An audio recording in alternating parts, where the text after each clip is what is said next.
정확한 분석과 대안이 있는 시사 프로그램 박대우 MC가 진행하는 TVN 광주 매거진입니다. 대한민국의 가장 시급한 현안 가운데 하나가 바로 인구 감소 문제입니다. 물론 고령화도 포함이 됩니다. 특히 심각한 게 이제 전남 지역 아니겠습니까? 관련해서 이병로 담양 뉴비전 연구소 소장 자리 함께 하셨습니다. 어서 오십시오. 네, 안녕하십니까. 네. 자, 조금 전에 이제 말씀드렸는데 인구 감소 문제, 인구 고령화 문제, 특히 이제 농촌에서 좀 심각한 거 아니겠습니까? 네. 어떻게 보십니까? 그렇습니다. 매우 농촌의 인구 감소가 심각한 상황입니다. 네. 어느 정도 상황이라고 이렇게 봐야 되겠습니까?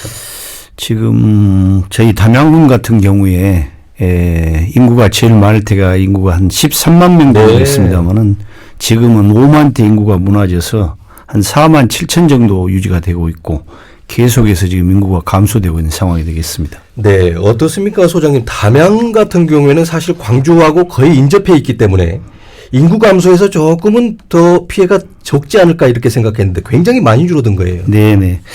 담양군도 지금 예외는 아닙니다. 지난 10월에 정부가 발표한 지방 소멸 위기 지역 89곳에 담양이 지금 포함이 되어 있습니다. 네. 네. 광주하고 바로 붙어 있는데도 그렇군요. 네, 그렇습니다. 네. 네. 자, 그러면 담양이 어떤 농업 정책, 어떤 정책이나 뭐 이런 행정을 좀 해야 되지 않겠습니까?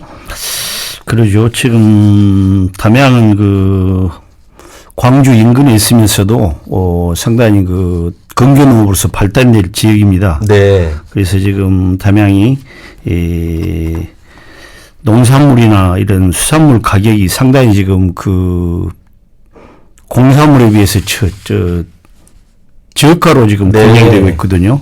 그래서 우리 담양군은 고품질의 시설원의 작물에 집중 투자를 해서 고부가치 산업을 육성해야 한다는 그런 계획을 갖고 있습니다. 네. 그리고 같은 노동력과 같은 시간이라면 좀 더 나은 부가가치 창출이 되도록 품종 개량과 작물이 선택이 돼야 한다고 봅니다. 네.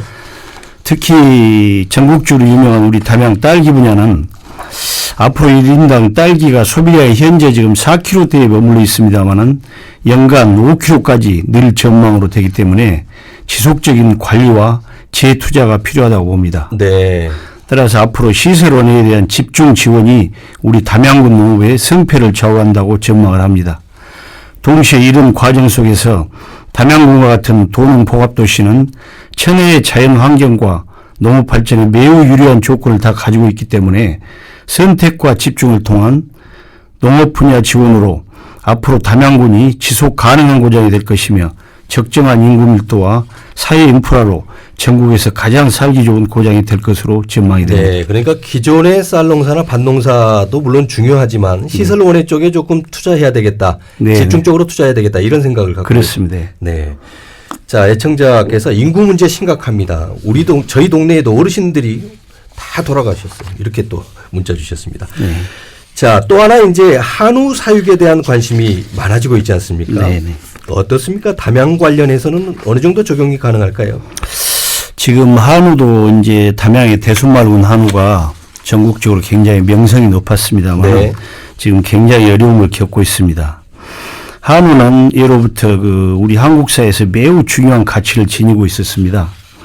한국인의 정신 문화에는 한우에 대한 애틋한 정서가 자리를 잡고 있었고 또 한 집안의 중요한 부의 척도이기도 했습니다. 이런 눈에 보이지 않는 가치를 예면해서는 절대 안 되겠죠. 네.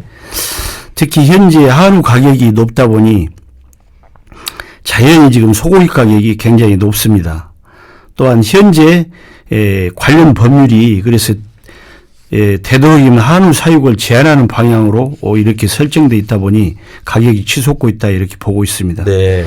이런 현상이 지속이 되면 예기치 못한 역전 현상이 발생될 것이라 이렇게 보입니다. 대체제가 나올 수도 있고 네. 외국산 수입 노선이 다각화될 수도 있기 때문입니다. 현재 우리나라 그 1인당 연간 육류 소비량이 약 55kg대로 OECD 평균 소비량 63kg에 비해서 상당히 못 미칩니다. 네, 많이 부족하네요.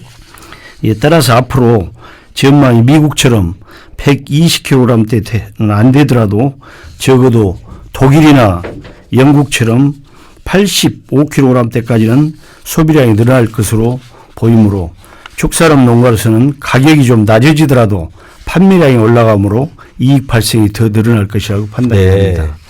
정부에서도 규제 일변도의 자세보다는 진정 소비자와 생산자가 동시에 만족할 수 있는 방안은 무엇인지 더 고민을 해야 될 때입니다.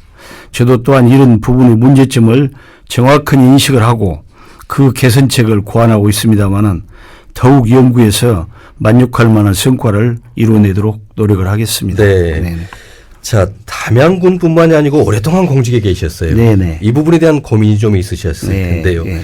어떻습니까? 뭐 너무 긍정적인 부정적으로 보는 것도 문제지만 너무 긍정적으로 보는 것도 아닌가 이런 생각도 들어요.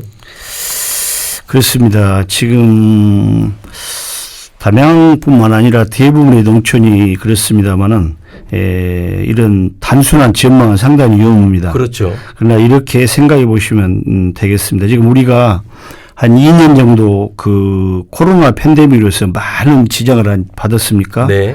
이제는 이런 상황이 다시 처하지 않기 위해서 우리가 구조적인 변화가 좀 필요하다고 네. 봅니다.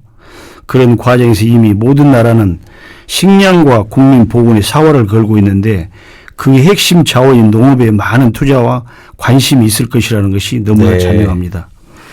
그렇기에 농촌과 도시가 상생하고 농업 가치가 더 증가할 것이라는 전망은 건강한 먹거리에 대한 국민의 정당한 요구이기도 하므로 자연스러운 현상이라고 여겨집니다. 네. 그러나 농촌 인구 감소의 필연적 결과로 지금 인력 수급 상황이 매우 그러니까요. 어렵습니다. 네. 작물 생산 비용이 가장 큰 부분이 인건비라고 보시면 되겠습니다.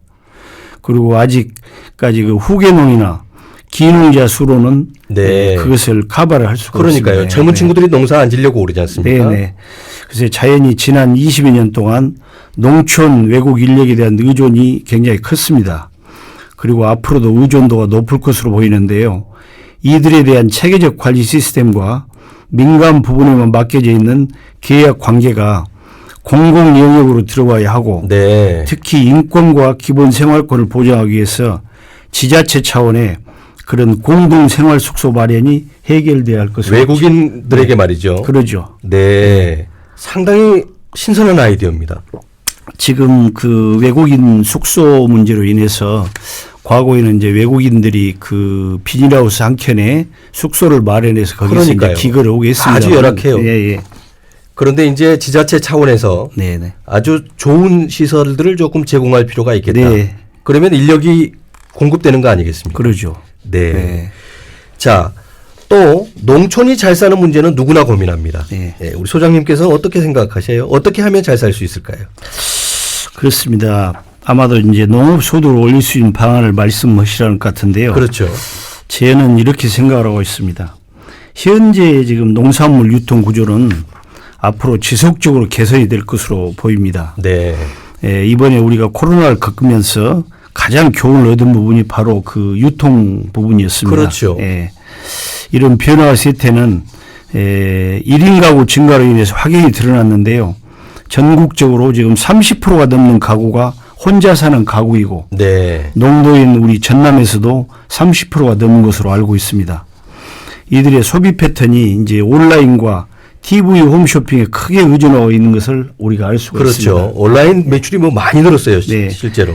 이런 변화 흐름 속에서 농산물 생산자가 직접 소비자와 직거래할 수 있는 유통 체계는 이미 마련이 되어 있습니다. 네. 바로 각종 SNS와 인터넷망을 이용하는 것인데요. 짐작할 수 있으시겠지만 젊은 농가에서는 인터넷을 이용해서 상당히 고소득을 올리고 있는데 이를 활용하지 못하는 고령 농가에는 아직도 8, 90년대 방식에 의존하고 있습니다. 네.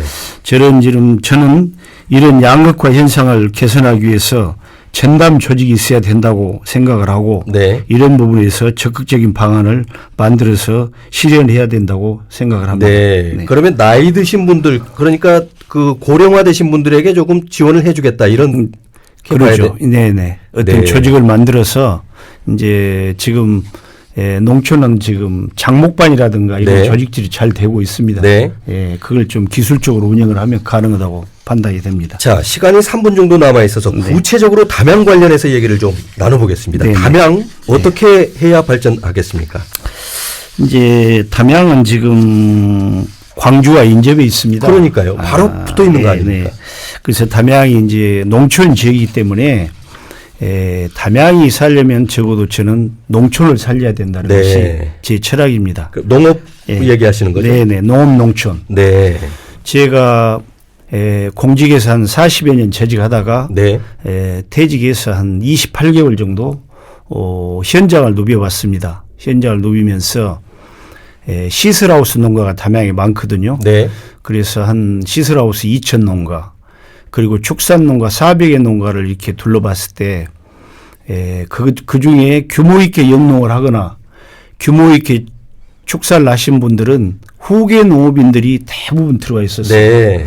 그러니까 농업이 나는 희망이 있다 봅니다. 왜냐하면 돈이 되기 때문에 후계 농업인들이 들어와 있다. 네. 이렇게 보고 저는 담양이 이제 살려면 적어도 1차 산업 부분에서는 후계 농업인들에 대한 지원 대책하고 그다음에 담양의 인구가 지금 전체 국민의 3분의 1이 65세 이상 노인 인구입니다. 네. 그래서 담양이 젊어지지 않고는 어떤 활력을 찾을 수가 없다.